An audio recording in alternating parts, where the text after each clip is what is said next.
we are covering a lot of land. So I never hesitate to raise the point that we still need more resources. The thing with working towards a digital outreach capacity, it's never finished. It's not like you get the job done, you go, whoo, job is done, we're now digital. It's constantly evolving, it's constantly developing, and you must have the right resources and the right expertise to maintain pace with those changes, to be able to be nimble and flexible and respond to those changes. So, very quickly, our objectives for our digital outreach. Very straightforward. These could be the same objectives for any other organization, a government, a corporation, a business team. We want to build our brand awareness, build better understanding of what we do. We want to increase our online engagement as well as our engagement with professional media. We want to reach key opinion formers, people who are seen as experts in their realm. And because they're seen as experts, they have a community. So we educate these key opinion formers about NATO and encourage them to educate their own communities. We want to engage younger audiences, of course, very important for us. We want to build our fans and followers, build our online community. But most important, we want to build credibility. When you talk about entering into the digital sphere, even an organization with as much history and as much global impact as NATO, when you talk about entering the digital realm, you are starting from zero. You're starting from scratch. Trust is the number one influencer online. Your community has to trust what you're saying. They have to believe the information that you are putting forward has credibility to build your own credibility. So I'll show you a number of different examples that's basically targeted to achieve all or some of these objectives. But the underpinning objective is to build NATO's credibility online. Next slide, please. Very quickly, this is a breakdown of my section. It's a two-pillar approach. On the left is the Communications Technology Center. This is the team managing our channels for communication. On the right is Editorial Services. This is the team of content creators creating the content, telling the story of NATO. And then we've also just created a new post. You'll see Head of Digital Insights. We've created a dedicated post to help us track our digital efforts and the impact. So doing the assessments, doing the measurements, doing the evaluation, doing the monitoring, doing the analysis, so that we can see much better how our content is doing. And then adjust how we are creating our content, how we're operating if we see a need to based on that analysis. So evaluation is incredibly important. NATO is still stepping into this realm and still understanding how evaluation, how assessment can work for us.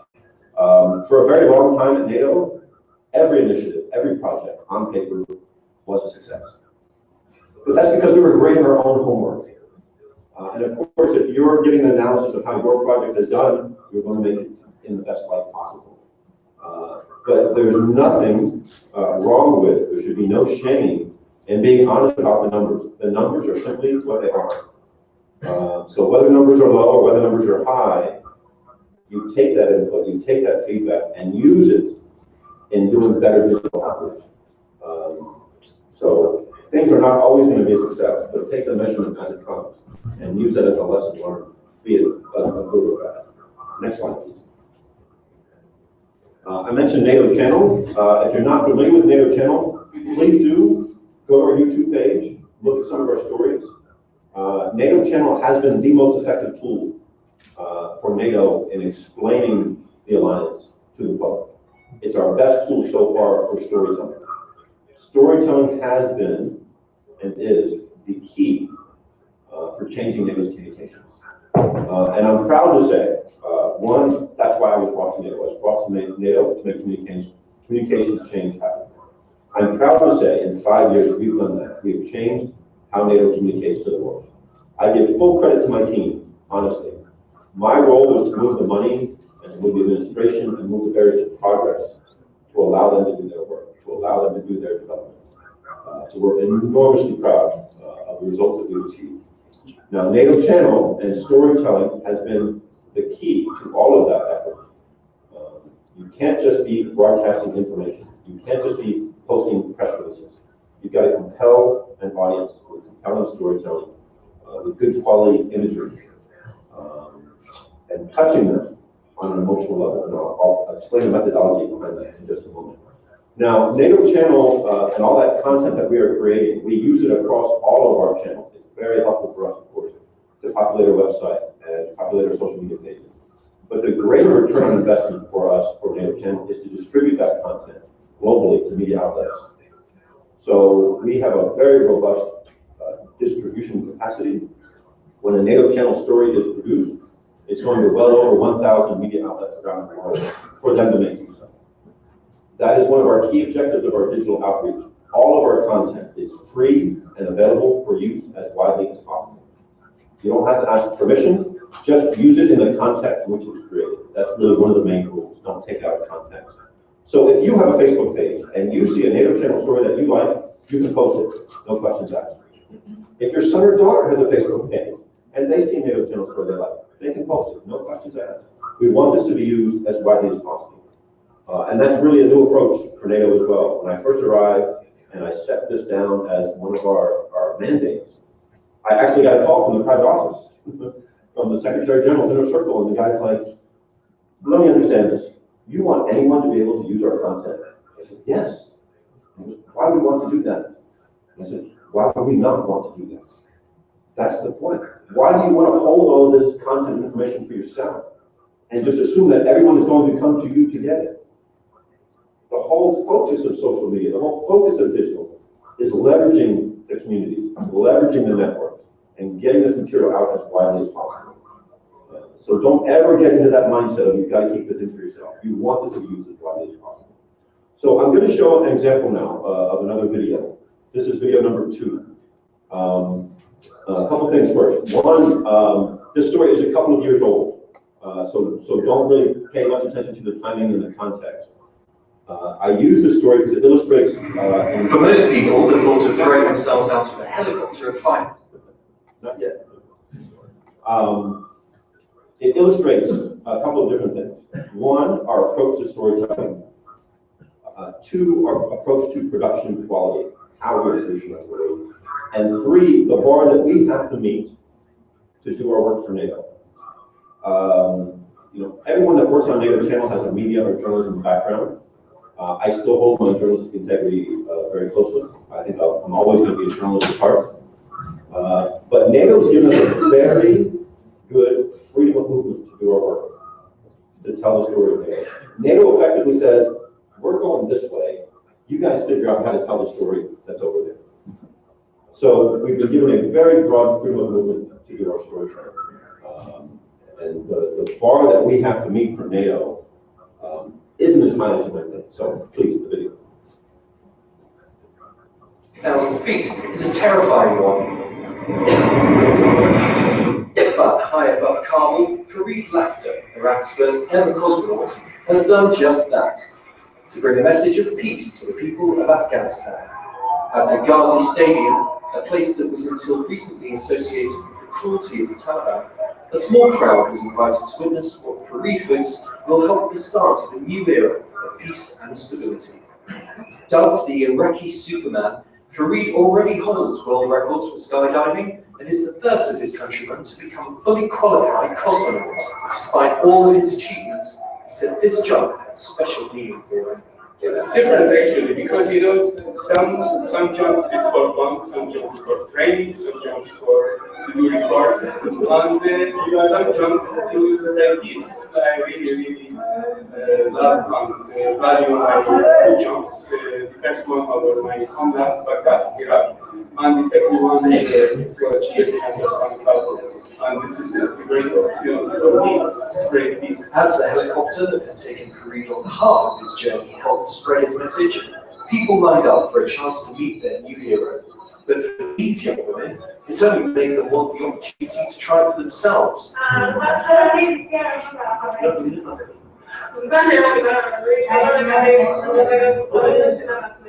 It seems that as well as spreading peace, Fareed's exploits are inspiring ambition too.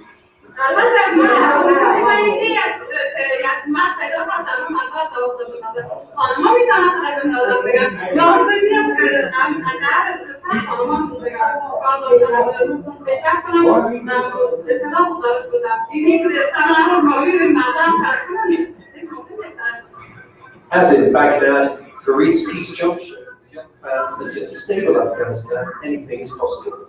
A message many took with them. This is Brett Turner in Kabul for the NATO channel. For most people, the thought of throwing themselves out of a helicopter at 5,000 feet is a terrifying one. So, what do you think? Like it? Don't like it? I use this story again as an illustration. Most people like it. I think it's a pretty well done story. Some people don't like it, and they've said that openly. I don't like it. Okay. And then a lot of people go, yeah, good story, but we don't get it. What's in it for NATO? Did anybody see the NATO connection in that story? Zero. We covered that story the way any other media outlet would have covered it. That was an event that Fareed organized. But what you have to look at for NATO is the themes and the messages inside that story. That's where the value is for NATO. When Fareed comes down to the stadium, he starts talking about he's there to bring a message of peace to the people of Afghanistan. He's there to talk about hope for the future of that nation. Those are critical messages for NATO. Critical priorities for NATO in Afghanistan. And even better, he's saying it, it's not us saying it. That builds our credibility. And that line of young women I find so fascinating because it's such a real diverse group. You know, there's a couple there that are kind of like this, and one's going, we could do that, we're just as good as men, we just need to be shown how. The empowerment of women is another priority message, especially in Afghanistan. So that's the approach to storytelling, the bar that we have to meet for NATO. The themes and the messages inside our content merely have to be relevant to NATO's priorities, to NATO's policies, to NATO's decisions, to NATO's activities, operations, events, blah, blah, blah. Our content has to be relevant to NATO. That's the bar. Otherwise, NATO has given us a very broad freedom of movement to decide how to tell that story. And storytelling is the way. After we're going to show another example, and then I'm going to show a methodology that you can convey to young teams. Just like we're going through a social media learning curve, we're all trying to figure out how to leverage social media and use social media the best way in our work and in communication. If you're doing social media, you are by default making and managing content. And there's a content creation learning curve that also comes with social media. One of our other really big success stories for storytelling was the Return to Hope project. If you haven't seen it, please do look at returntohope.com. The objective of this project was to capture NATO's digital legacy in Afghanistan. Meaning, when the ISAF mission ended at the end of 2014, what did NATO want to say about our time in Afghanistan? Now, this is a new approach for NATO. This is the first of its kind approach for NATO in this kind of project. This is not a website about NATO in Afghanistan. What we did is we identified 6 personalities, really interesting people. People that have lived some of the best and worst moments of their lives in Afghanistan. They all have a theme in their own personal story of returning to the country, and they all have the theme of having hope for the future of that nation. If we could show that video, please, that would be number 3.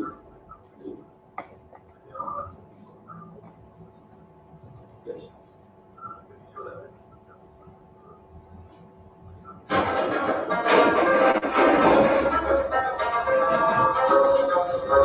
In the old days, we would get in our Land Rover and just go. With no question of security. For an Afghan citizen, it was a reign of terror. They took the country back centuries. They took the country back centuries. Originally, after we've done that to build schools and stuff, to where we fought for our lives,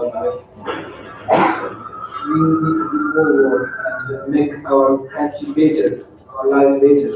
I believe that we owe it now to the Afghan people to finish the job of return the country to the Afghan people. Now, when my team came to me, they said, we have to do something like this. My only guidance, I said, yep, I agree, just make it about storytelling. That was the only guidance I gave them. And then they went off and began their work. We found a good external company. To help us build a platform, help us gather the content, help us create a really quality website. Now, the two last gentlemen in the video, Mujib Rez, he is one of Afghanistan's most well-known television presenters. He was also a journalist for a very long time. So not only has he reported on the Afghan experience, he's lived that Afghan experience. Really interesting guy. And Lieutenant Josh Pitcher, U.S. Army Lieutenant. He went to Afghanistan on his first combat tour. He was there for a pretty short period of time, and he stepped on an improvised explosive device, and it flew off his left leg. And he went back to the U.S. He went into recovery, rehabilitation. He got a prosthetic leg, and then he went back to his commanders, and he demanded to go back to Afghanistan to serve another combat tour with a prosthetic leg, because he felt so committed to the mission that he was given, and he wanted to see it through. So it's those kinds of stories that we've identified that help NATO tell our story. So we built this website to let these personalities tell their story, and we built NATO's narrative around it. Again, first of its kind approach for NATO. Now, response from the website has been quite good. We've gotten enormous industry recognition. The site has won more than a dozen awards for the quality of the site, the quality of the imagery, the quality of the storytelling, the quality of the content. One of our really big recognitions was to be nominated for a Webby Award. If you're not familiar with the Webbies, it's considered the highest honor on the internet. It's considered the highest body recognizing quality work online. That can be a quality website, quality storytelling, on and on. The whole scope of digital outreach. So NATO was nominated for a Webby Award. We received 2 honorable mentions for Return to Hope, and then we were nominated for an award for best use of photography. NATO was nominated against CNN, National Geographic. About that, NATO is an old, complicated, slow, sometimes boring organization standing next to some of the premier media brands in the world for the quality of our storytelling. That's what I can say to my team. See, I told you this was the right way. I told you this was the path we need to be on. Because this affirmed that we are definitely hitting the right mark and trying to connect with an audience with our storytelling. So this was a huge, huge recognition for us. As the losers always say, it's an honor just to be nominated. The award wasn't national.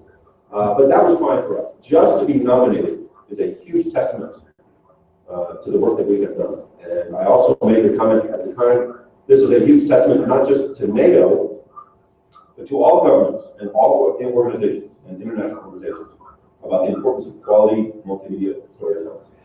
Now, the results from the website, views, individual unique visitors, roughly, probably today, about 230,000, roughly. That's okay. I'd love to be 2 million or 20 million. But what really impressed us, what amazed our external production company was the quality of those views. When we launched the website at the Wales Summit, and we were watching the analytics, of course, we saw the average time people were spending on the page. It was 8 minutes, 10 minutes, 12, 15, 20, 30 minutes on average. So the average grew over time. People were spending more time on the website. People were spending up to 30 minutes on average browsing this website. That showed us they were truly drawn in by the quality of the platform, by the quality of the content, the quality of the storytelling. Now, to put that into context, the main NATO website, our primary digital property, we're lucky to get people to stay for 2 or 3 minutes. That's a long, actually, if someone stays 3 minutes, that's a long session. That's considered a very long visit. The average across all websites is 56 seconds. So 2 to 3 minutes on average on the NATO website is good for us. 30 minutes on Return to Hope is unheard of. We were blown away. But again, it is a real clear message back to us that we're on the right path for doing our storytelling. So, next slide, please. I mentioned methodology behind storytelling. Again, just like we are going through the learning curve of social media, there's a learning curve for content creation. And I like the idea of communications tangibility. This is actually a concept, I developed this for myself. When I was a television newscast producer, I would try to build communications tangibility in my newscast every day. Now, tangibility by definition is something you can, physically touch. But there's also tangibility in communications. If you're showing somebody a story, it's very emotional, touches them in their heart. You create emotional tangibility. or if you're showing good imagery, good pictures, good video, very compelling, sticks in their head, you got visual tangibility. Or if you're giving people information they can take away and use for themselves, or information they can share with other people, informational tangibility. That's a much more natural way to connect with an audience. It's an organic connection. They're drawn in on an emotional level. Before they even realize they've been drawn in, they're drawn in. Because they're drawn in by the storytelling. And it's a much more sustainable connection, because it is natural. People know a press release, they know media lines when they hear it. It's very fleeting, because they're institutional, they're cold, and they're lacking any sense of emotion. So this is a concept that you can take to a young team, bring this concept, find some good examples, in your requirements of quality content, quality storytelling, and then pair these two together, and that will get a young team really far ahead in understanding what you want to accomplish with your storytelling. And storytelling doesn't just have to be videos. Storytelling covers every facet of communication. It's video, it's text. You can tell a story in a photo gallery. You can tell a story in an infographic. You can tell a story in a press release. If you make that part of your mindset, part of your thinking, when you approach writing that press release. So storytelling is the key for connecting with audiences and explaining complicated government bureaucratic issues to the public. So next slide, please. Okay, so I showed you the story of Farid Lafta and his peace jump over Kabul. Those were the kinds of stories that NATO was telling for quite a long time from NATO channel, especially from Afghanistan. We're trying to show normalization. We're trying to show development. We're trying to show capacity building, and trying to show that the country, really improving itself. As I'm sure you're all well aware, the international landscape has changed quite a bit in the last year and a half to 2 years. That has then forced a change in the tone of NATO as well. So I have an example that I'll show. So we're going to go now to video 5, please.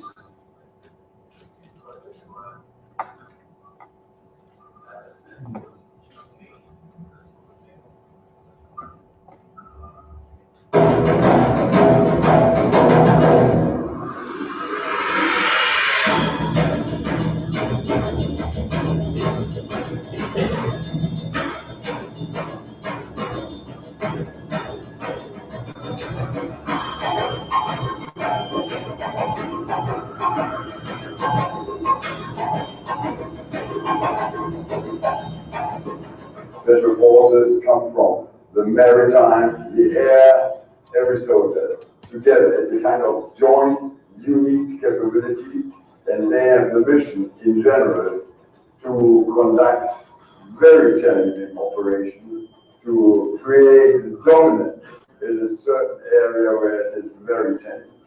And they are real warriors to take on the duty if called upon by the nations.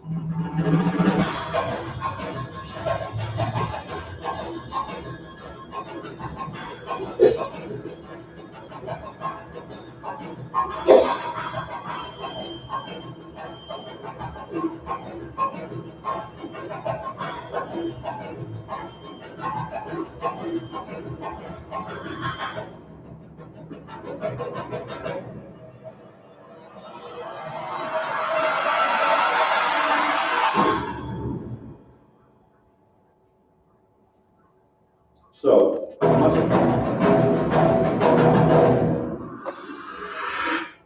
a much more aggressive tone, much more assertive tone.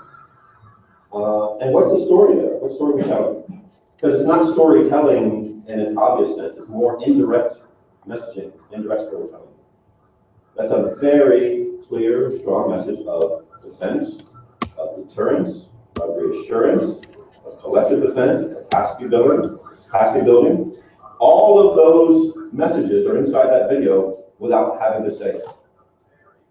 So the tone from NATO is a lot more assertive than we have been thus far.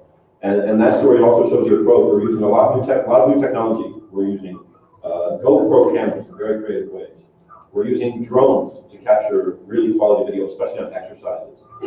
Just last week, we posted our first 360 video on our Facebook page. So we're taking you on a flight inside a Romanian MiG fighter jet, and the 360 video allows you to get a full perspective view inside that cockpit. So it's a way to take people into the action of the alliance in all kinds of new ways. So we're really striving to identify and use these new technologies for our content creation. Something else that we've had a lot of success with on social media is contests. Now these speak to a couple different points. One, contests are excellent for engaging with younger audiences. We've seen an enormous return of investment on that. We also see an enormous return when we are running a contest on the NATO Facebook page. Our growth rates during those contests usually double. So on average, we're getting 800 to 1,000 new followers a day. When we do a contest, we could see 1,500 to 2,000 a day during that contest period. So they raise the profile, not just of the objective you're trying to reach, but they raise the profile of your social media platform overall. Third point, exclusivity. This is something that I'm really trying to hammer very hard to NATO, but it's true for every government, every agency, every business. We all have access to people and places and things that the general public would otherwise never have access to. And we're identifying those opportunities to turn these into contests. So we did for the Trident Juncture exercise. So I should explain. The video you just saw was from Trident Juncture back in October and November. That was NATO's largest exercise in well over 10 years, 35,000 troops across Spain, Italy, and Portugal. So it was a huge opportunity for us in terms of content creation, content development, in unique and creative ways to show this activity. So before the exercise, we held a contest, a photo contest. The theme was, send us your best action shot. So very, very broad theme. It could have been a picture of anything that was action, right? So these were the two winners. So these are not pictures from Trident Juncture. These are the two pictures that were submitted as the winners. And the prize was the winners got to join NATO at the Trident Juncture exercise and cover the event for us. So then we could then take their content, put it on the NATO website, put it on NATO social media, and also promote that contest and promote those winners as another social media story to tell, as another element to tell. So it shows a couple of things. One, we're very transparent. We're willing to let random strangers come in off the streets and join us on these very intense, very complicated, and very secure exercises. We also made them part of our social media effort to cover Trident Juncture. If we go to the next video, please. Number 6. Yes.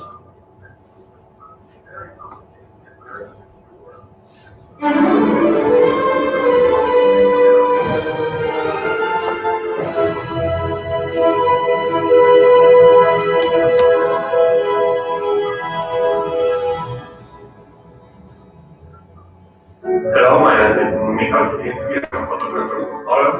I won the NATO photo contest, and I had a great experience here working with NATO media social workers. Right now you can see my pictures on the NATO website. Thank you.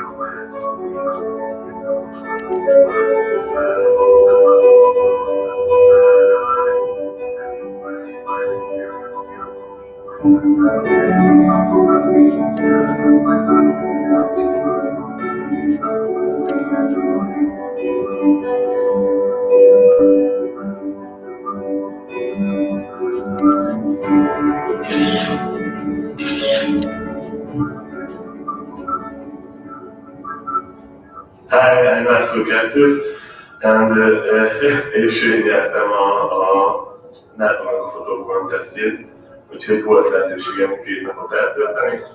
Rendkívül jó volt, utazhattam egy M1-es tankon, nagyon élveztem, sajnos már menni kell, de nézzétek meg a képeket majd a NATO oldalán.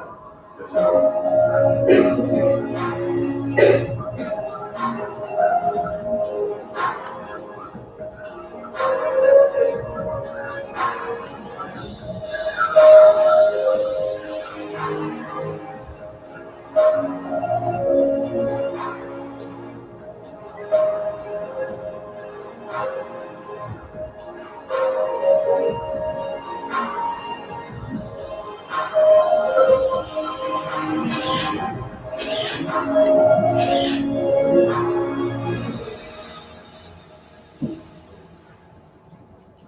So really, really effective for us.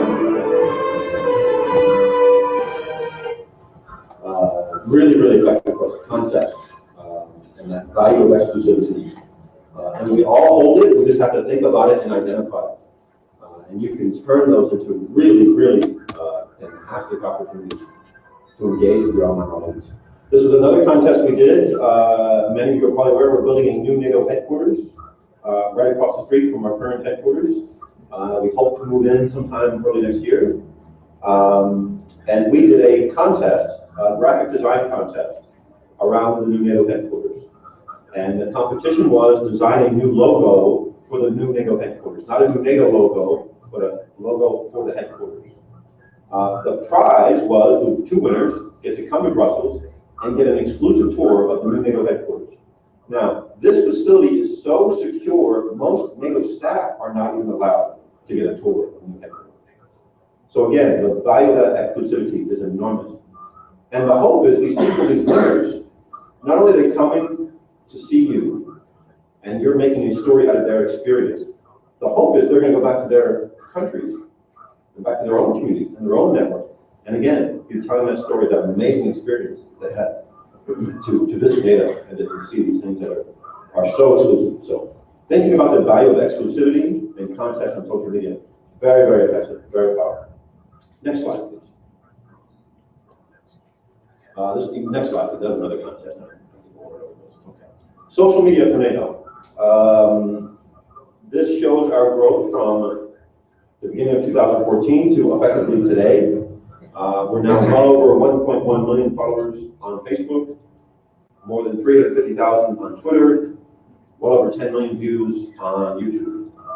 Now, those are not Lady Gaga or Justin Bieber numbers, but for NATO, that's really good.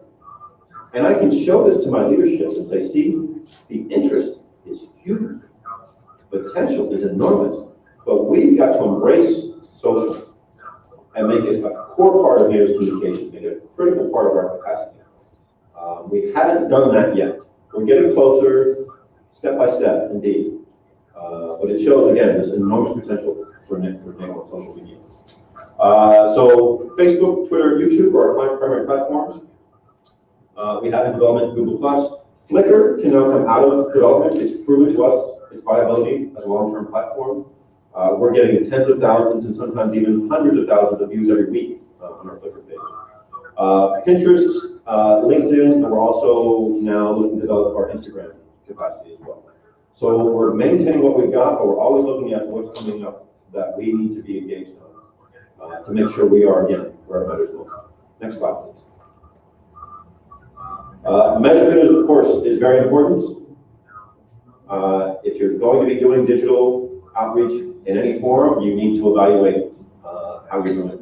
There's many, many tools available to do that, both free and at a cost, that can give you really, really specific analytics, demographics, regional demographics, individual interests, really, really specific details that can come back. But there's also, my team developed this approach. I would call this kind of a temperature check. Check the temperature of your social media, just to get a sense of the quality of your audience. Because the number of followers isn't really indicative of the quality of your social media audience. It's nice to see that trend increase and to see those numbers add up, but that doesn't tell you the quality of your audience. In fact, we say many people like the NATO Facebook page, that tells us they hate us. So it doesn't mean, just because we have good numbers, that's a quality audience. So my team developed this approach. We call it the 4 A's: awareness, appreciation, action, and advocacy. And very simply, you're looking at your channels and you're evaluating them based on these parameters. So for Facebook example, are they looking at your page? Are they viewing your posts? That shows they're showing awareness that you're there. Are they showing appreciation? Are they liking your stuff? Are they sharing your stuff? Are they taking action? Are they clicking your links? Are they filling in your forms? Are they even advocating for you? Are they sharing your content or mentioning you on their own channels? So again, give you a much simple, indeed a simpler way, but a quick temperature check of the quality of your social media audience. I would say this as a step to then develop greater evaluation and analysis capacity is a good way to go. Next slide. Method of delivery is very important. It's different everywhere you go. So you can't say that one format that's going to work in one nation or in one region is going to work in another region or in another nation. So you need to think about your audience. How do they consume their content? How do they receive their information? And make sure you're using the channels that make the most sense. So NATO used to produce a lot of publications. We produced a lot of publications. But we're never really sure how effective that was. If you produce 1,500 brochures and you get it in the hands of 1,500 people, how do you know if they're actually going to read it? Or do they toss it in the trash and get out the door? Or they take it home and they put it on their desk and they forgot about it? You have no way of knowing if that brochure had any impact. So analyzing your method of delivery, making sure you're creating your content and putting it in the channels that your audience is going to be able to receive them on. Now, something very interesting happened in January 2014.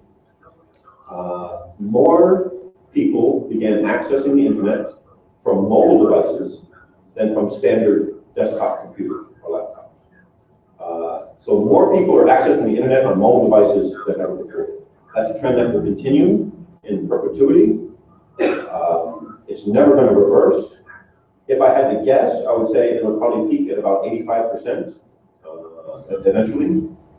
So you must think about mobile. When you talk about communications planning, when you talk about technology development or platform creation, make sure that mobile is the first part of that conversation, because that is how your audience is collecting a lot of their information.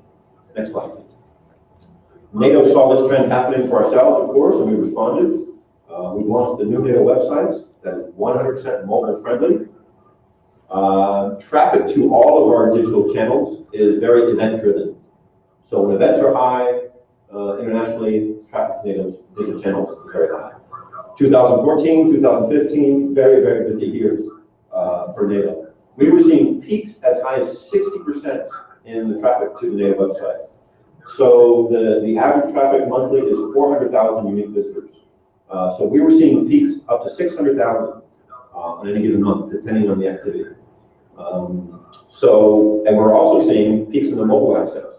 So 2014, 2015, our mobile access rate is running around 20 to 25% on the NATO website. In 2013, it was 7%. So more than tripled in just a couple of years, and we expect that trend again to be continuing for quite some time. So we've seen this trend, and NATO responded to that, the ones on your website. It's called a responsive design. So the website adapts to the size of your screen and the type of device. You don't need a special application or a special device. The website responds to you. You don't have to respond to it. It's much lighter look, it's a much faster website. You just have a painfully slow website. A lot of new functionality, and again, most importantly, working on all mobile devices. The development of this website actually led us to shut down the NATO application that we had. We had a NATO app for several years. It was basically an aggregate of information. It was aggregating information that was on the website. And what we have found is that people want an app that does something for them. An app needs to be a tool to provide a function beyond just aggregating information, because they would much rather have a fully mobile website than an app that needs to aggregate information from a website just so they can read it on the mobile device. So again, mobile has to be a critical part of your communications planning and your technology development. Next slide, please. Tone of voice, very important. I often get the probing comment or question in terms of NATO on social media. Aren't you worried about protecting NATO's brand? And I usually go, no, NATO's brand pretty much can take care of itself. It is what it is. People either like and appreciate NATO or they don't. What I'd like to say is I'm much more focused on protecting NATO's posture. Know where we stand. Know who we are. Don't be silly. That's probably the best word. Tone of voice is very important. Now, while you're maintaining that posture, there's a lot of room still for innovation, for creativity, for experimentation. This is a couple examples that I think that are pretty good. So the one on the right was when the NATO Facebook page reached 500,000 followers. My team wanted to acknowledge that milestone.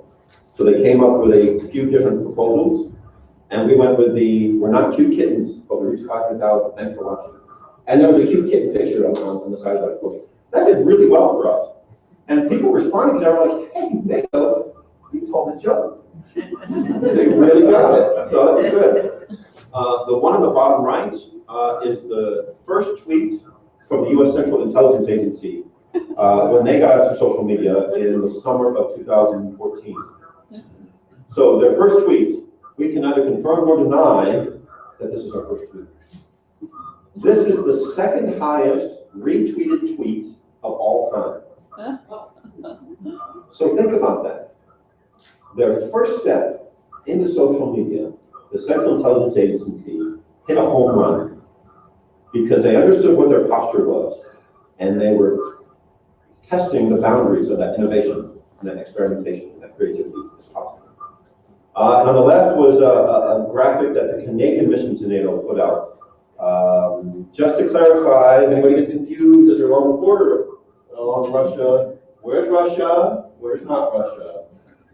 And this went viral in Canada as well. So again, tone of voice is incredibly important. Know where you stand, know your posture, but find the room for creativity within that. There's a metaphor I like to use a lot, so I call it dad at the dance. So I'm waving my magic wand. You're all 17 years old. You're at your high school dance. You're there with your friends.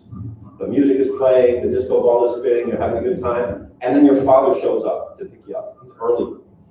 And he's looking for you in the crowd, he's working his way through, next thing you know, Dad's on the dance floor. How are you feeling all the time? A little awkward? I know I would be. NATO cannot afford to be dad at the dance.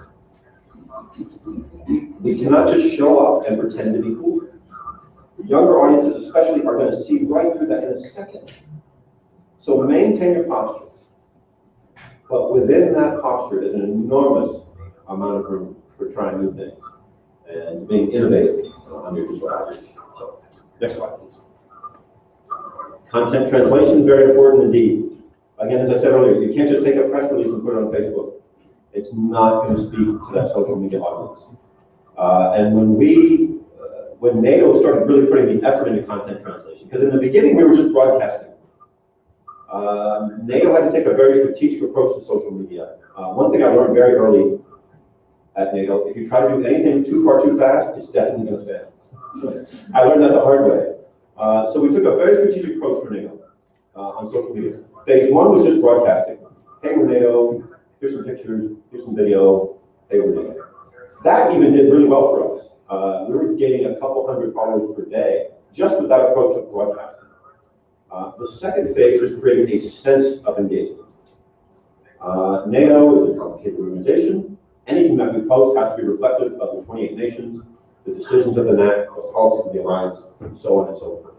So we have to be cautious. We cannot respond and engage with online communities the way most of the world is using social media. So create a sense of engagement. We identify questions that we can easily respond to. A question that's asking you for information is readily available online. Thank you for asking your question. Here's that information everything you need to know. If someone says a comment that is supporting of NATO, giving a supporting statement of NATO, thank you so much for your support. We've done a lot of polls and surveys to give people a sense that they're giving input, giving feedback to the alliance. Contests, again, have done very well for us in creating that sense of engagement as well. Content translation now is taking your institutional government messaging and creating it for the social media audience. And this is a really simple example that my team created. On the left was a press release, and it was basically NATO and Australia signed some paperwork. That was the story. So my team got that, and they're like, "Folks, that's boring. How are we going to tell this for social media?" And they found the picture of the Aussie airman with the foam finger, and they translated that entire press release in that one line. Aussies give NATO a helping hand. Really simple, very effective. This went viral on a low scale viral in Australia. So you have to translate your content. Take your information, put it through a process, whether it's an editorial process, communications, information management process, put it through a process to take it from a press release to turn it into social media content. Very, very important. Next slide, please. Indeed, we're working where we need to in terms of countering Russian misinformation. It is an enormous effort on their parts. they're putting out a lot of misinformation about NATO, about NATO nations, about situations that are happening in their region. Now, Russia has an enormous machinery, an enormous communications machinery, huge budgets, huge staff. They have thousands of people working on their social media. They all have to run up to 50 accounts each, and they're required to post on them every single day. I have 2.5 people working on NATO social media. I can't compete with that. So we have to be more strategic. At the same time, we would want to play the same game as Russia. It's not going to be effective for us. We don't want to fight propaganda with more propaganda. That's not going to give the right reflection of NATO. So we're fighting propaganda with fact. So this was an initiative where we took some pretty mundane press information and created these infographics called Setting the Record Straight. So we created a series of these infographics, and we had these on social media, and it did quite well for us. We've also created a portal page on the NATO website where we literally post, this is what Russia said, here's the actual truth, and here's the facts and the proof that shows this is true. So we're countering their misinformation with fact. And we're not wanting to get into the same sort of propaganda game that they're playing. The biggest challenge that we have in this situation is they can say and do anything they want, and no one's going to hold them accountable. NATO has standards we have to meet. The minute we step outside that standard, we're going to be called on it very, very harshly. So we must maintain our standards of communication and information messaging. So we have a challenge in that we have to maintain our standards. Our adversaries can do anything they want. Again, it requires us to be nimble, flexible, ready to respond to that. Next slide, please. This is probably one of the most key messages. You've got to be in place first. Be in front, managing your message, your image, and your perception in these new ways of communicating. What happens if you're not? Oh, come on, there's some really smart people in this room. What happens if you're not managing your message? We don't see that. Next slide, please. If you don't do it, someone else will do it for you. Guarantee it. Guarantee it. I'll put that in writing because the internet is full of people looking for information voids to fill. For many different reasons. It could be for personal reasons, it could be for political reasons, it could be financial reasons, whatever it might be. But there are people that are looking for information voids to fill. And you don't want to be that person. The NATO Facebook page is a perfect example. When we were looking at what we wanted to do for NATO on social media in the fall of 2010, we found a gentleman in Denmark, Jens Bauerschap, and he had created a NATO fan page on Facebook. And he would post random NATO news, articles, videos, pictures, whatever. He had 7,000 followers when we found him, which is pretty good at the time. And so I said to my team, I said, that's really interesting. I said, reach out to this guy. There's got to be a partnership, a synergy. There's got to be a way that we can work with what he's already created. Maybe he can be an external advocate for NATO on social media. So I reached out to Jens, and he goes, you guys can have it if you want it. I just created it because it wasn't there. So this is a guy that handed NATO the cornerstone of our social media platform. The Facebook page that we're using today is the very same one that Jens gave us in 2010. Thankfully, he was working in our best interest. He's a fan of NATO. There are plenty of not such nice Facebook pages about NATO. Those are quite easy to find. It's harder to find the ones that talk about the good, important work that NATO is doing. So, odds are, if someone else is managing your message for you, they're not going to be doing it in your best interest. So be in place first. You have a strategic advantage by being in first place because you are the first voice, the most credible voice on your topic. If you're not, then you're going to be working away from the back of the line. It's a much harder challenge. You maintain a strategic advantage by being this person. Next slide, please. So why do we feel the need to do all this? First, NATO needs social media way more than social media needs us. What would happen to social media if NATO turned all our accounts off tomorrow? What would happen to NATO if social media suddenly got turned off tomorrow? Big problem. We will have also become a core communications channel. We will have lost access to our 1.5 million followers online. So we need social media much more. And as we're all well aware, the world is facing this paradigm shift in communication. We're already well underway. It's been underway for the last 10 years, at least, in terms of communications transformation. And individual, international organizations, government agencies, again, must maintain pace. We have to be nimble and flexible to respond to these changes. Organizations and governments have to acknowledge the empowering factor of social media.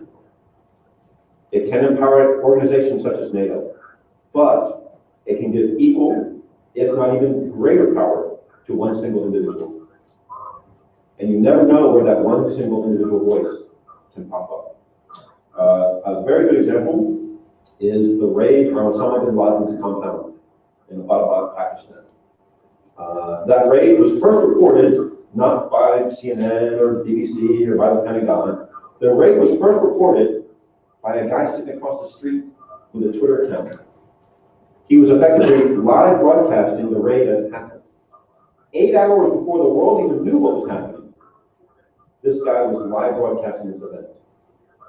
Enormously powerful, enormously good, that empowering factor, that empowering feature of social media. So to recognize that empowerment for your organizations, as well as recognizing how it can empower an individual and be ready to respond to that, either on a receptive, positive approach if they're supporting you, or on the defensive, to defend your message, to defend your position as well. You have to be responsive. So, last slide. And this is why we're doing all of this. Every couple of years, NATO does a focus study on the younger generation. I'm impressed with the very liberal definition of the younger generation that NATO has come up with, age 20 to 45. I'm proud to still sort of almost be part of that younger generation. But this shows very clearly, they ask about brand recognition. Do you know, they hold the logo, do you know these guys? Oh yeah, NATO, we know those. 94% of people know the NATO brand. 75% have a positive image of NATO. Then they ask the question, well, what does NATO do? Barely 50% can speak to what is NATO's objective, or NATO's priorities, or NATO's mission. So we're trying to close that gap between the brand recognition and the understanding of our mission. That is the primary focus, the primary motivation behind all of our digital efforts. So last slide, please. So like us on Facebook, follow us on Twitter, and I wish you all the best of luck with your own digital journey. I think one of the most important things to realize is everything that we've accomplished has been years and years of work. It can't just happen like that. So you don't want to reflect on where you are. You want to reflect on where you want to be. The biggest risk is to do nothing. The most important step is to take the first step. So don't ever feel held back by a lack of capacity, a lack of development. Be motivated by the opportunity to make change happen, to make communication change happen on the digital landscape. And I wish you all the best of luck with your own digital journey. Thank you so much.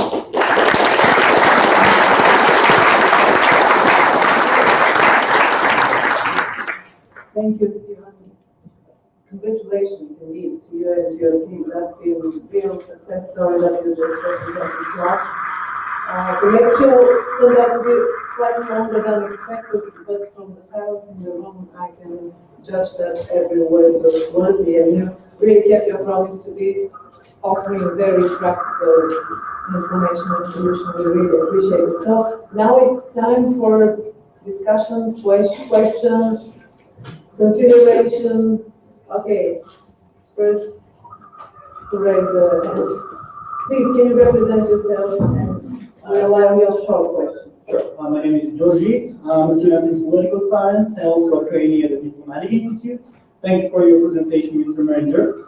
You spoke of countering Russian propaganda as well as other forms of misinformation, but I'm sure that in the digital era you become a target of a myriad of vicious and malicious cyber attacks. What is your actual strategy in countering cyber warfare, and have there been any serious breaches to your system? Thank you. Thank you, very relevant question. The second hand was in front of Georgie.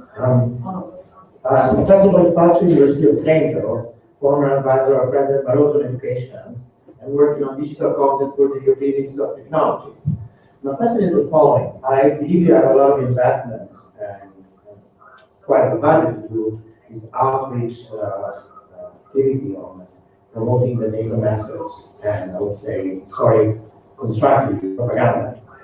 I'm curious to know whether you would be willing to collaborate with us because we are trying to promote what we call the overarching learning objective 1 of Europe, which is ethics and sustainability. Now, our budget is 0 for that. And my students travel thanks to the support of some entrepreneurs who think to support us in passing a message that we have to sow the seeds of love in this world and maybe carry a little bit less of vehicles around. Thank you. Thank you very much, Professor. So, thank you. Stephen, I'm not going to talk about Facebook and other social media because I'm not very strong there, but I'll talk on Twitter. I checked the Twitter account and maybe has 350K followers as compared to 450 following, among whom is the Atlantic Club, so thank you for following us. I made a comparison. The European Commission has in the same time 560K followers, which is much higher than NATO. Having in mind that the population of the European Union is almost half of the population of NATO. We have the United States, Canada, and Turkey, which increase the population of NATO as compared to the European Union. In the same time, UNESCO has 1 million followers, the Twitter of UNESCO, and the Twitter of NASA has 16 million followers.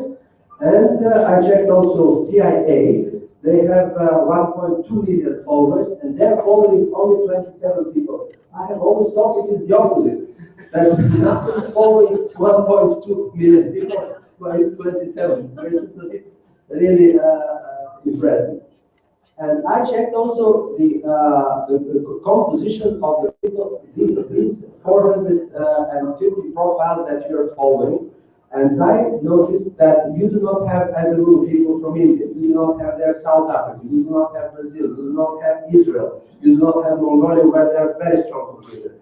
And you're focused much more on our own family, which limits the outreach of NATO. So one thing that I have 15K followers at this moment, which and happen to be among the top 15 in Bulgaria on Twitter. So another thing that I noticed, the first thing is to expand the geographic fan of those that you are following. This is very important from our experience. The other thing is that I checked the last tweets coming from NATO. The last tweet came 55 minutes ago. The previous one was 16 hours ago. And the previous one was 19 hours ago. It means that, but we need tweet any minute. And okay, 2 people, but they have also the service of the spokesman, one of Ungescu and other guys who are also working there. So you have the content. So this is something that I have to share, and if you want to our experience to be embedded into your activities, we are always at your disposal because Twitter is something like our passion at this moment. And if but please follow me on Twitter. And the other thing, which the professor from Petro mentioned, and the guy from the Diplomatic Institute, and you yourselves. You said, Russia is making propaganda, we are sharing facts. That's okay. But this is about the content. I don't want to discuss the content. Ours is facts, okay. I want to discuss the channels. Russia has much better channels, stronger channels, faster channels, and more channels than us. So what we have to develop is not propaganda to change the facts, but to change the channels on which we outreach. And this is a project that we have, and I'll be very happy to discuss that with you. Thank you very much. I was wondering all the time what kind of notes you were taking. So now I realize. Okay. Hello, my name is Sofia, and I work for the United Nations Children's Fund, UNICEF here in Bulgaria. First of all, thank you very much for a very interesting lecture. My question would be, whenever you tell stories, do you use a different approach when it covers children? Because compelling stories, the most vulnerable, is usually an opportunity but also a challenge. So please share some experience when covering stories regarding children. Thank you. Thank you. Would you mind to sum it up? And then we'll be ready for a second round of questions. So thank you so much for the interest and the questions and the very kind words as well. So the first question was related to cyber attacks and how NATO deals with that. First, I'm happy to say I have very little to do with preventing cyber attacks against NATO. We're focused on the communication. There's a whole other IT team that deals with that. But we do come under attack every single day. The NATO website especially, under attack every single day, sometimes thousands of times per day. But that's pretty normal among an international organization, among government agencies. So we have a very robust system to prevent attacks, prevent infiltration in that respect. On social media, NATO did have the unique designation of becoming one of the first victims of a social media cyber attack. This was in the end of 2011. There was an incident on the Afghanistan and Pakistan border where NATO forces were firing on what they thought were terrorists on the Pakistan side. And unfortunately, we hit a Pakistan army post and some soldiers were killed. Obviously a very unfortunate, very tragic mistake. Out of that, someone tried to create a viral campaign online to target NATO's digital channels. They warned us they were going to do that a month in advance. They sent out a warning saying, NATO, we're going to attack your digital channels. NATO wasn't really listening, and we weren't sure how it was going to manifest itself. And it started basically on our Facebook page. At the time, the average Facebook post would get 50 to 100 comments. Suddenly it was 300, then it was 700, then it was 1,000, it was 3,000, it was 5,000, it peaked at 8,000 comments on one post. So they were bombarding our page with their messaging, their anti-NATO messaging. And this viral campaign, I have to give them credit, was quite well done. They created a website with a call to action. They created a website with very clear guidance, very clear how-to steps on supporting this campaign. They tried to give a sense in this campaign that there was a rush of support was coming in, and you can get part of this momentum and take part in this effort. They tried to align themselves with some very high-profile hacking groups, such as Anonymous and WellSec. They created YouTube videos to support the campaign. So they put a lot of effort into creating this campaign. It caused us a lot of problems, but how effective it was, I couldn't really say. So essentially, we had to respond to this attack. And as it started, we were doing manual filtering of the comments, and then there was just too many, so we started doing keyword filtering so that certain keywords would automatically kick the message out. We also reached out to Facebook to help us with this problem, to identify the accounts that were causing the problem, to close those down. We held in reserve two last options. One was locking comments down from Afghanistan and Pakistan, where most of the posts were coming from.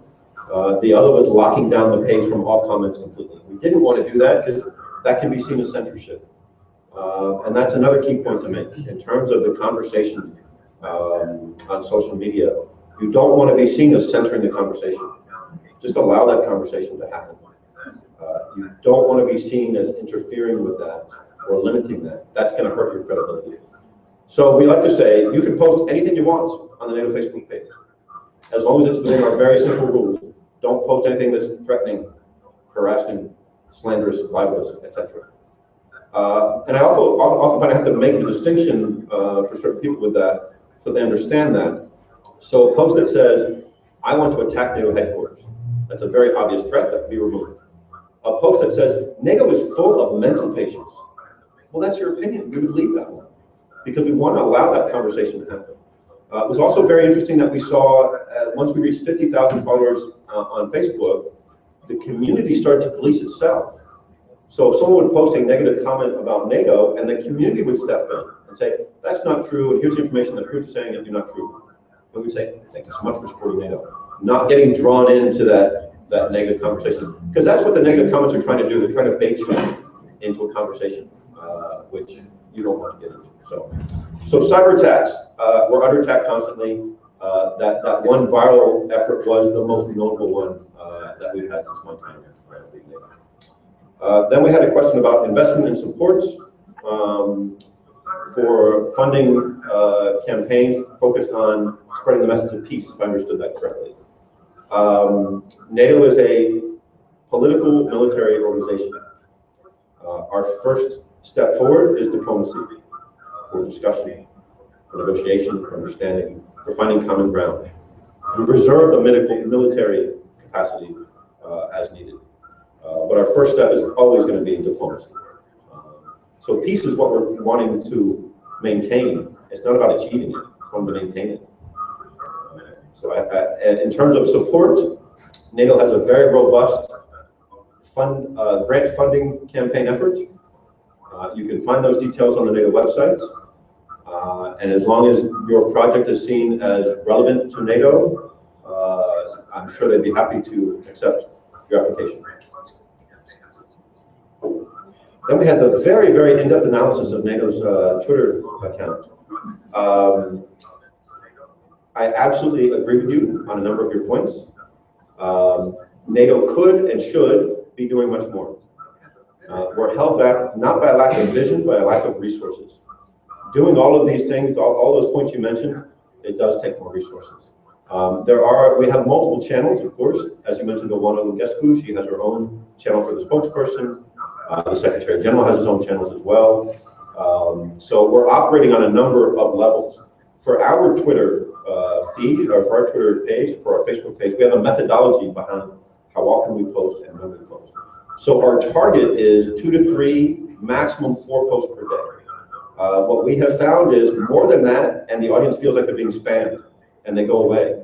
So our rate of unsubscribes actually notably increases if we post too much.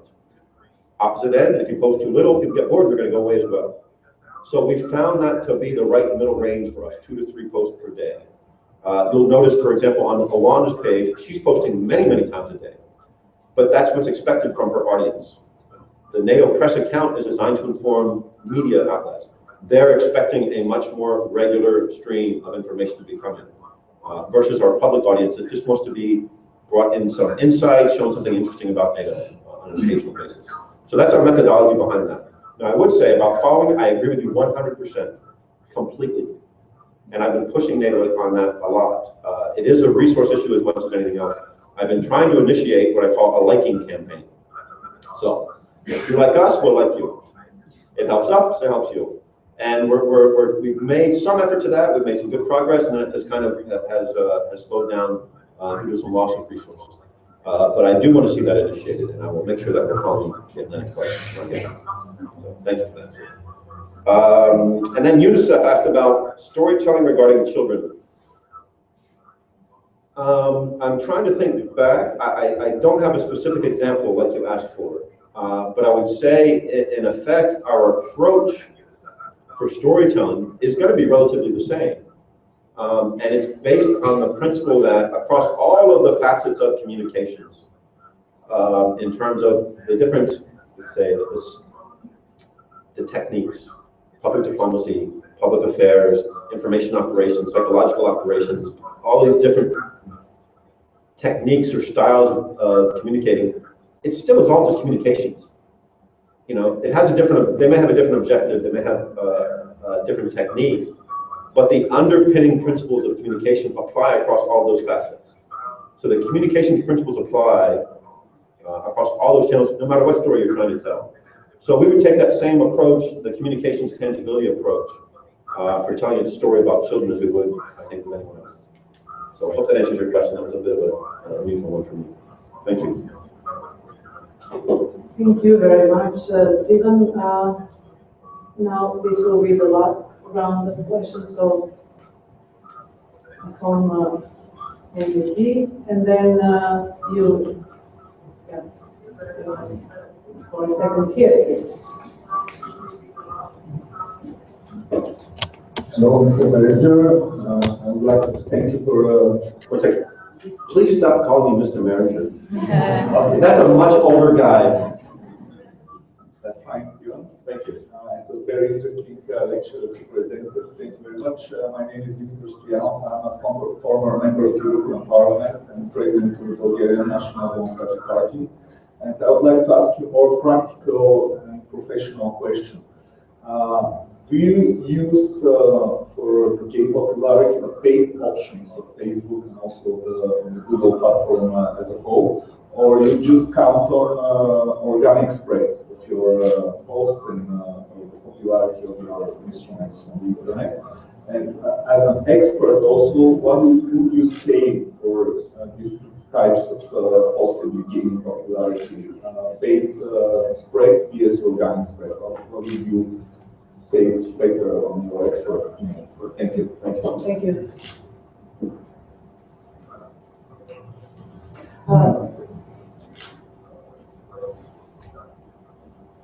Thank you.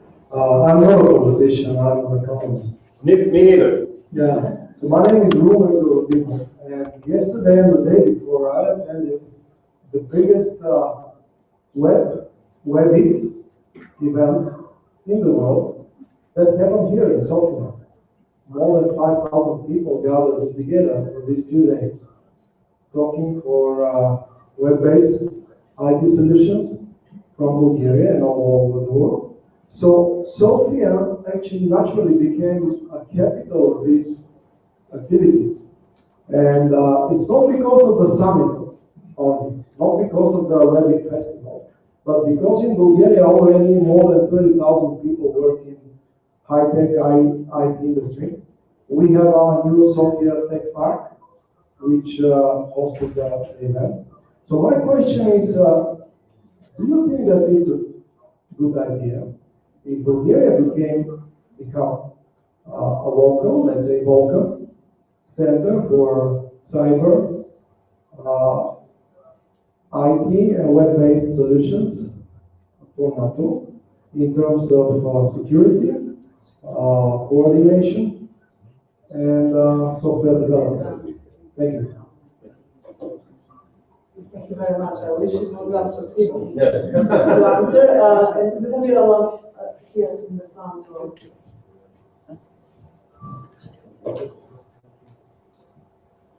Hi, my name is Ivo Alamamov, and I'm a communication specialist. Thank you very much for the presentation. I'm really very happy that you guys are much more into digital world than most of the marketing managers in big companies. This is very good.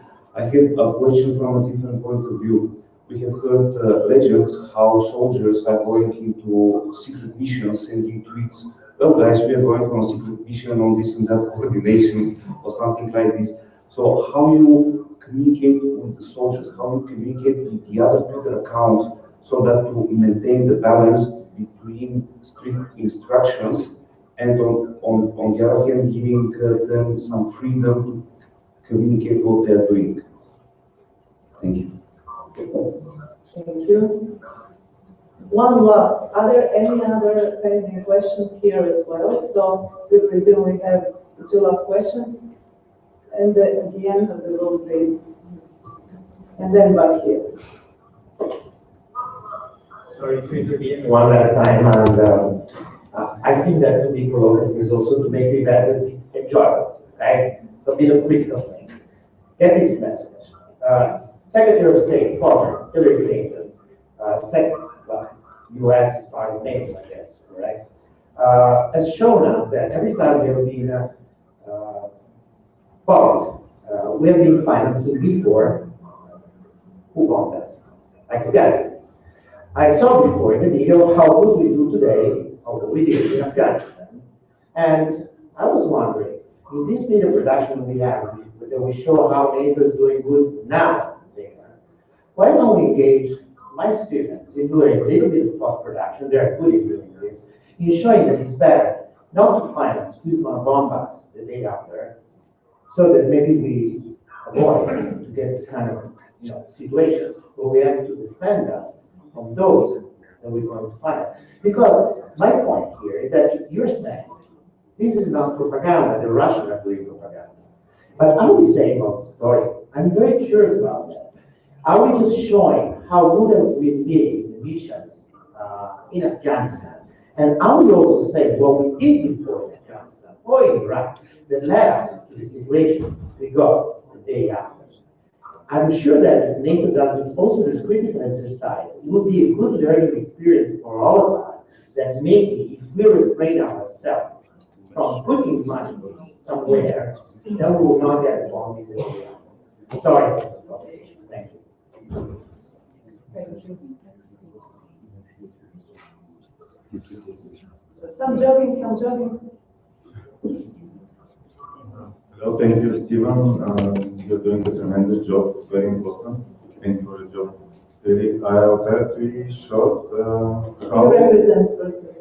My name is Rafi Shakugyan. I'm a digital professional with kind of work experience international also. I would like to ask you, how do you think to enlarge your operations in the future? You are right now actually paving the road, doing the most important stuff. But what are the next areas of operation? For instance, are you going to build NATO's credibility in the areas that NATO is operating right now? For instance, like Afghanistan, Syria, Libya also, these are kind of spots that some serious communication is needed, targeting the nations within the borders of the country, because what we saw maybe is a bit more targeted for the NATO nations in general.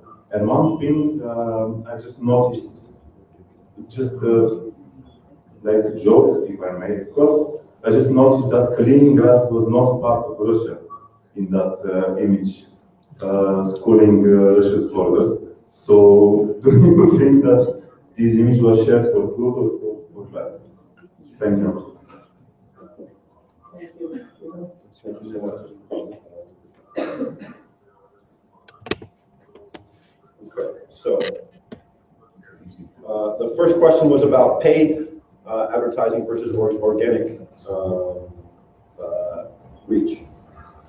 We do paid advertising. We have found it to be very, very effective on Facebook, especially. For a very small amount of money, you can dramatically increase the spread of your content. So we have done, we do this, we have a very, very small budget on this, but we still see very, very good results. So if we have a specific piece of content that we really want to amplify, we might do some advertising for that across our community. If the Secretary General is going to have a visit to a certain nation, we might do some advertising in that nation on that day to raise awareness. Our primary objective of that paid advertising is just to increase the spread of the content or increase the number of followers, either broadly or in that specific region. So indeed, I do encourage at least looking at that for your own objective.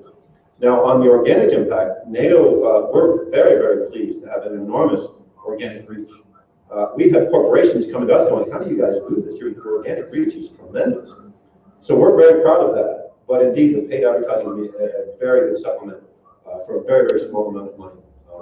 We've seen quite good results on Facebook. We've done a little bit on Google, but primarily we're looking at Facebook right now. And we've also done some YouTube advertising as well. Then was the Economist asking about, should NATO develop a sort of full circle cyber research, development, and offensive capacity in Bulgaria? I would support that completely. But I have absolutely nothing to do with that, unfortunately. If it was, Uganda said if it was up to me, sure, I'd say absolutely yes. NATO does have this capacity. It's spread out among the nations in a couple different ways. We have the centers of excellence in different nations. The Strategic Communications Center of Excellence is in Riga, in Latvia. The Cyber Defense Center of Excellence is in Estonia, in Tallinn. We also have a very robust security communications capacity spread out across the NATO nations. That is overseen by the NATO Computer Incident Response Center. So they have their main hub in Belgium, and then they basically have satellite offices and satellite capacity across the NATO nations.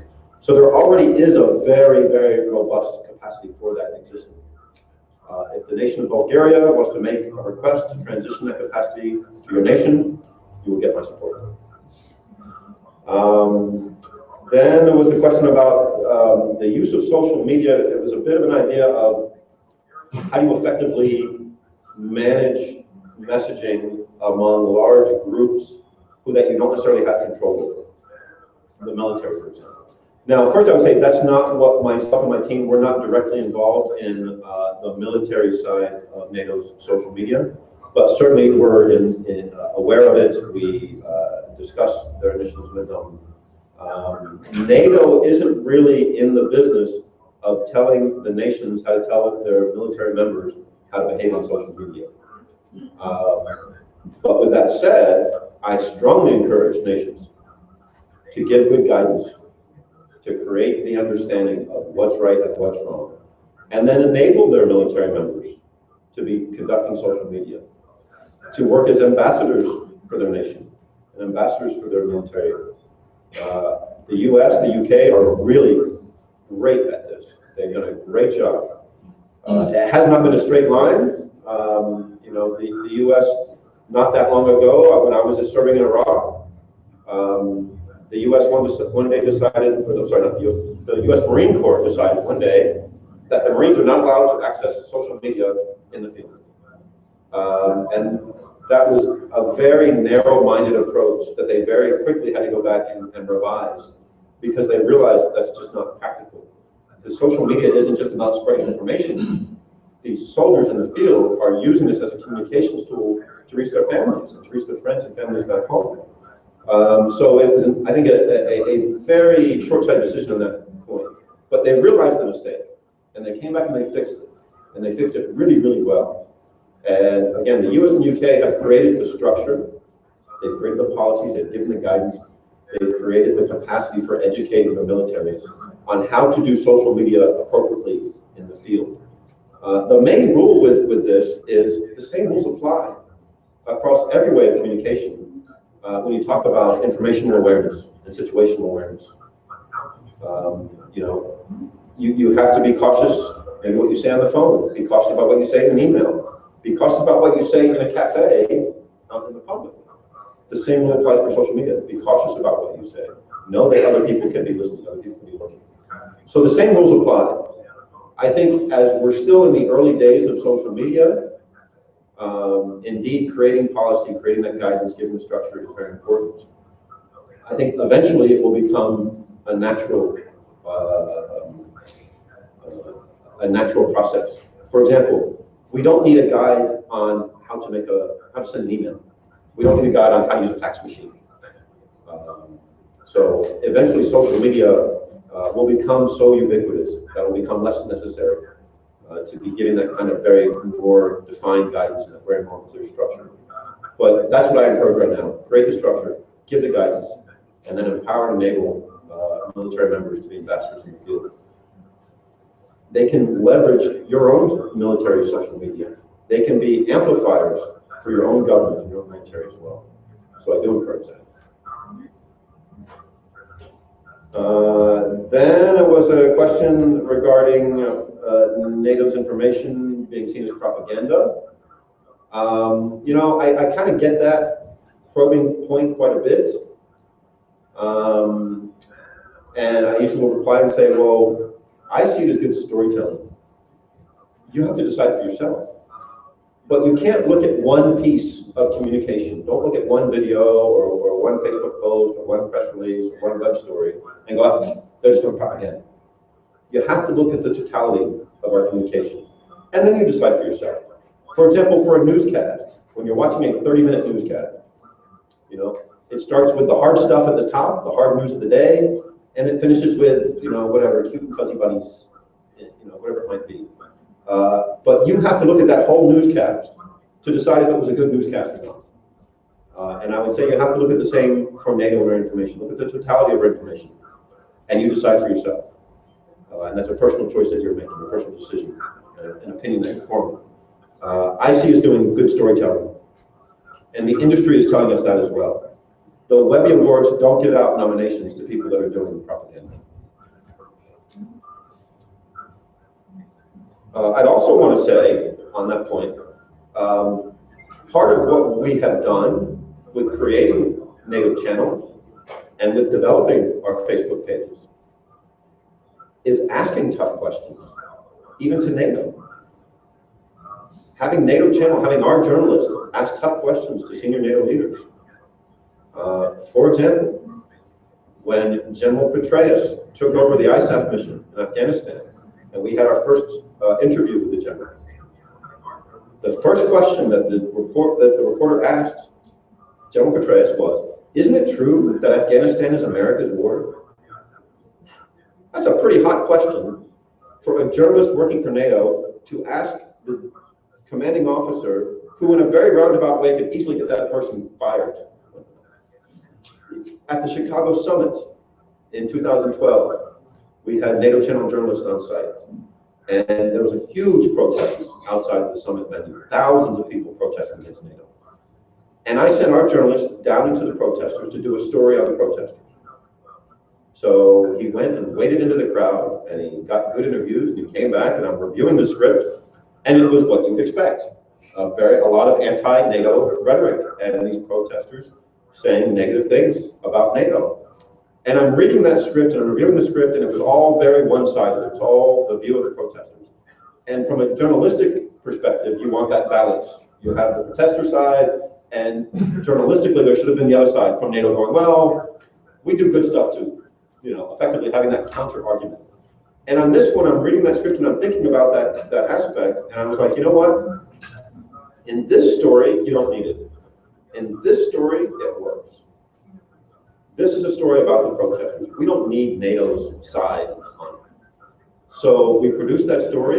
It went on the NATO website. It went on NATO social media, and was sent to media outlets around the world. So NATO is producing stories about people protesting against NATO and putting it on our own channels and distributing it to media outlets around the world. So what we're trying to show is that we're open to all conversations, but be willing to listen to us as much as we're willing to listen to you. We've created the platforms where you can speak your mind. Again, as I said, you can say anything you want on the NATO Facebook page, as long as it's within the very simple rules. We've created platforms where people can speak their mind and speak pro or against NATO. So we're aware of that conversation, and we're much more about enabling that conversation to happen versus trying to restrict that conversation. And then I think a fantastic closing question. What are the next year's digital developments going to look like?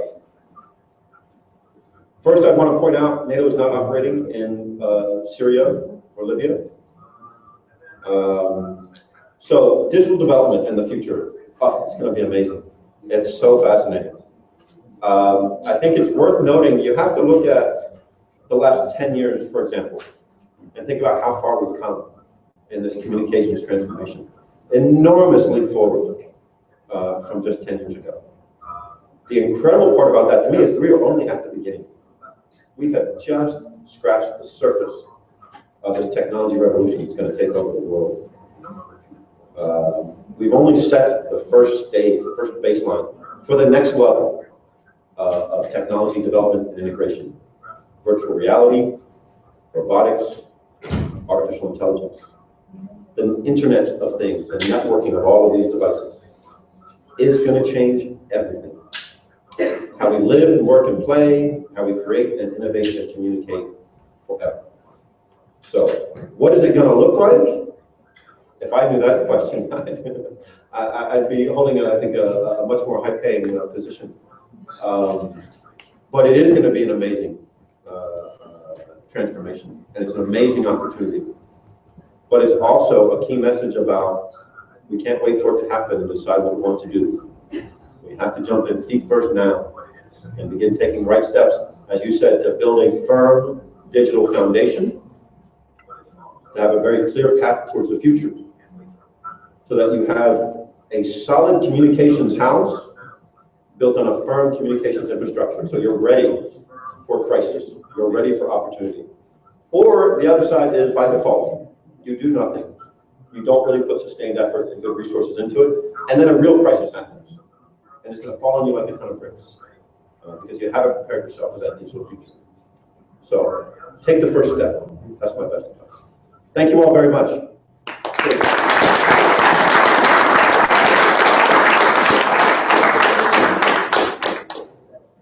Allow me on behalf of everybody here to thank Stephen. You really gave us a lot of food for thought, and I suggest that now we give now to Stephen the chance to have some real food before he jumps into the next event, which is sort of a seminar for the Bulgarian public administration. I hope it will be useful, because at the end they will only benefit from this.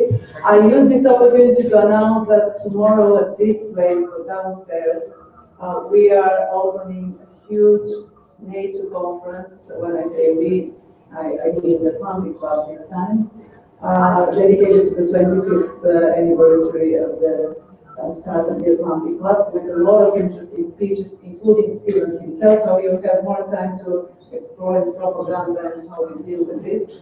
So you invited and enjoy the afternoon.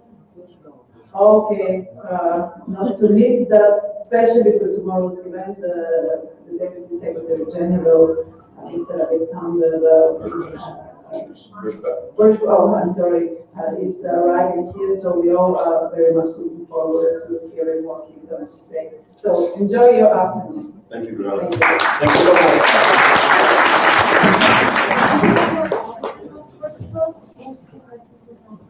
One point on the table in the back are some bookmarks that have the index of our digital channel. Please feel free to grab one of those.